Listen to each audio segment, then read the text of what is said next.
Septembris oli koos kooli algusega näha ka väikest covidisse haigestumise tõusu. Tänaseks on olukord stabiliseerunud.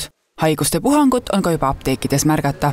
Sarnaselt eelmiste aastatega on märgata just sügise hakul suurenenud vajadust nende ravimite järgi, mida on just vaja külmetushaiguste ravimiseks.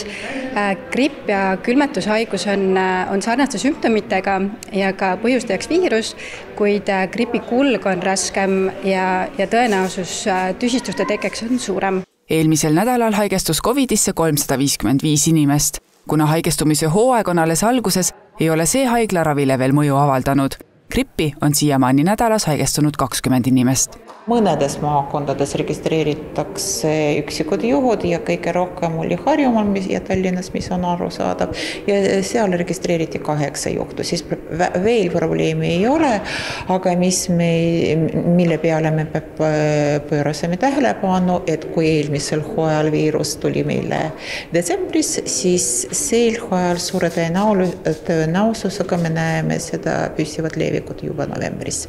Kuna laialdast viirusepuhangut oodatakse mullusest varem, on seda tähtsam end varakult haiguste eest kaitsta. Gripi vastu vaktsineerida ongi parim aeg oktoobri alguses, sest vaktsiin ise hakkab mõjuma 10–14 päeva pärast süstimist. Tasuta saavad end gripi vastu vaktsineerida riskirühmadesse kuuluvad inimesed, kelleks on 60-aastased ja vanemad inimesed, 6 kuu kuni 7-aastased lapsed, lapseootel naised, terviseseisundi tõttu kõrgenenud riskiga 8–19-aastased lapsed ja noorukid ning hooldekodude elanikud. Kui gripivaktsiini saavad teha ka need, kes riskirühma ei kuulu, siis COVID-19 vastu end enam niisama vaktsineerida ei saa. Gripivaktsiin riskirühma välistele inimestele maksab ligi 25 €. Riskirühma kuuluvatel inimestel end kohe täna vaktsineerima tormata ei tasu, sest Tervisekassa andmetel peaks vaktsiin kõigi teenuste osutajateni jõudma uue nädala alguseks. Riskirühmadele me soovitame väga tungevalt ja vaadake, need viirused, nii COVID kui ka gripiviirus on nende omaduste lähtudes. Võib tekitada tõsised tüsistused ja võib olla tõesti väga raske haigus. Aga kui me vaatame, mis meil oli eelmisel hooajal, siis näiteks haiglaravi gripi puhul meil vajas 1578 inimest ja peaaegu keegi neist ei olnud vaktsineeritud.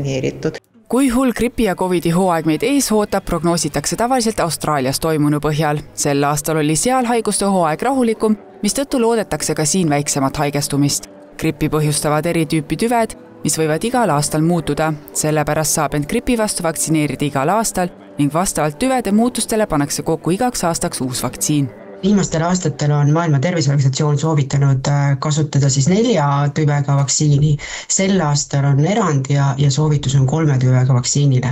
Nii et selles mõttes on vaktsiin natuke teistsugune kui varasematel aastatel. Tervisekassa on viirushooajaks hankinud 131 000 gripi ning 102 000 covidi vaktsiinidoosi. Muide, kui näiteks perearst võtab patsiente vastu enamasti vaid kuni pärastlõunani, saab apteekidesse vaktsineerima minna ka tööpäeva lõpus kella 8 või laupäeviti.